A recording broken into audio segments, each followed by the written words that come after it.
السلام عليكم ورحمة الله وبركاته أعزائي مشاهدينا ومستمعينا قناة جت في العارضة.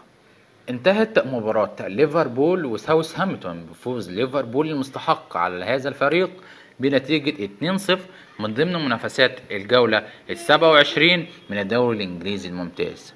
فاصل وهنتعرف مع بعض على ترتيب هدافي الدوري الإنجليزي بعد نهاية الجولة ال27 وترتيب فريق ليفربول وموعد المباراة القادمة على حسب توقيت الدولة.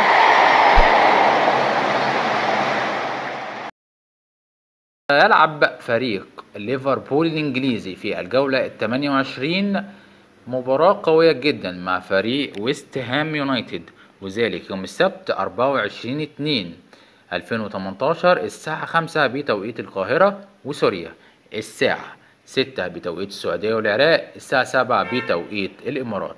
المباراة ستذاع بشكل مباشر وحصري على قنوات بين سبورت HD2 HD4.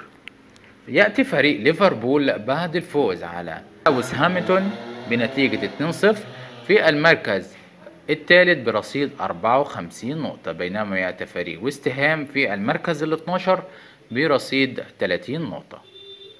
بينما يأتي محمد صلاح في ثاني هدافي الدوري الإنجليزي الممتاز بعد تفوق هاري كين في صدارة الدوري الإنجليزي برصيد 20 هدف، بينما يأتي محمد صلاح ثانيا برصيد 22 هدف، ويأتي إجوايرو ثالثا برصيد 21 هدف.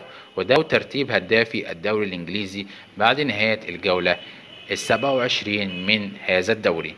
في النهاية لو الفيديو عجبكم ياريت تعملوا لنا لايك وشير للفيديو وتعملوا لنا اشتراك على القناة، والسلام عليكم ورحمة الله وبركاته.